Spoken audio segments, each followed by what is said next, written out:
Hello guys, welcome back to my channel. അപ്പോൾ ഇന്നൊരു പുതിയ റെസിപ്പിയുമായിട്ടാണ് ഞാൻ വന്നിരിക്കുന്നത്. അപ്പോൾ ഞങ്ങളുടെ പറമ്പിൽ നിറയെ പച്ചക്കുരുമുളക് കണ്ടപ്പോൾ അമ്മയുടെ സജഷനായിരുന്നു ഒരു നാടൻ മത്തിക്കറി റെസിപ്പി ഒന്ന് ട്രൈ ചെയ്ത് നോക്കാമെന്ന്.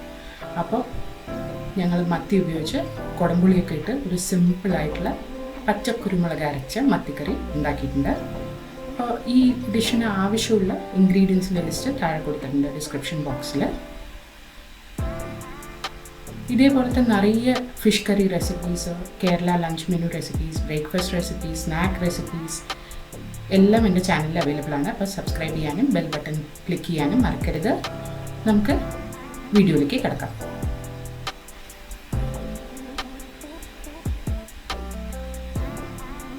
അപ്പോൾ ആദ്യം നമുക്കൊരു അരപ്പാണ് റെഡിയാക്കേണ്ടത്. അതിനായിട്ട് പച്ച കുരുമുളക് ഞാൻ ഇവിടെ എടുത്തിട്ടുണ്ട്, കണ്ടൊക്കെ കളഞ്ഞിട്ട് എടുത്തിട്ടുണ്ട്. അതിൻ്റെ ഒപ്പം ചുവന്ന മുളക് പൊടി, മല്ലിപ്പൊടി, കുറച്ച് മഞ്ഞൾപ്പൊടി ഇത്ര എടുത്തിട്ടുണ്ട്. ഇത് നമുക്ക് മിക്സിയിലിട്ടിട്ട് വെള്ളം ചേർത്ത് നന്നായിട്ട് അരച്ചെടുക്കാം.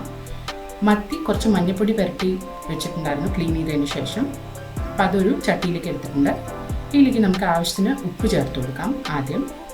പിന്നെ അതിലേക്ക് നമ്മൾ അരച്ചെടുത്ത പേസ്റ്റും ചതച്ച ചെറിയുള്ളിയും വെളുത്തുള്ളിയും കൂടി ചേർത്ത് കൊടുക്കാം.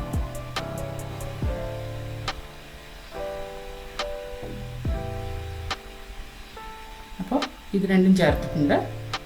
ഇനി ആ മിക്സി കഴുകിയ വെള്ളം കൂടി ഞാൻ ഇത്തിരി ഒഴിച്ച് കൊടുക്കുകയാണ് ഇതിലേക്ക്.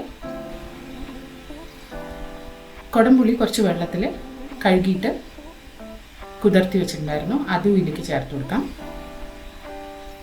കുറച്ച് കരിവേപ്പില ചേർക്കാം.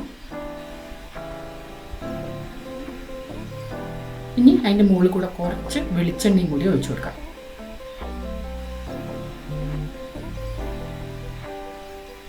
ഇനി നമുക്ക് അടുപ്പ് കത്തിക്കാം. അതിന് മുമ്പ് ഇതൊക്കെ ഒന്ന് നന്നായിട്ടൊന്ന് മിക്സ് ചെയ്ത് കൊടുക്കാം.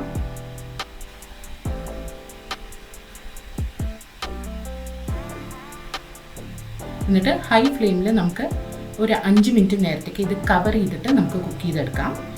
പിന്നെയുള്ള 5 മിനിറ്റ് ലോ ഫ്ലെയിമിൽ ഇട്ടിട്ട് കവർ ചെയ്യാതെ കുക്ക് ചെയ്തെടുക്കാം. അപ്പോൾ ആദ്യം 5 മിനിറ്റ് ഹൈ ഫ്ലെയിമിൽ കവർ ചെയ്ത് കുക്ക് ചെയ്യാം. അത് കഴിഞ്ഞ് കഴിഞ്ഞാൽ ചെറിയ തീയിൽ അടയ്ക്കാതെ കുക്ക് ചെയ്തെടുക്കാം. ഇടയ്ക്കൊന്നിങ്ങനെ ആട്ടിക്കൊടുക്കാൻ മറക്കണ്ട.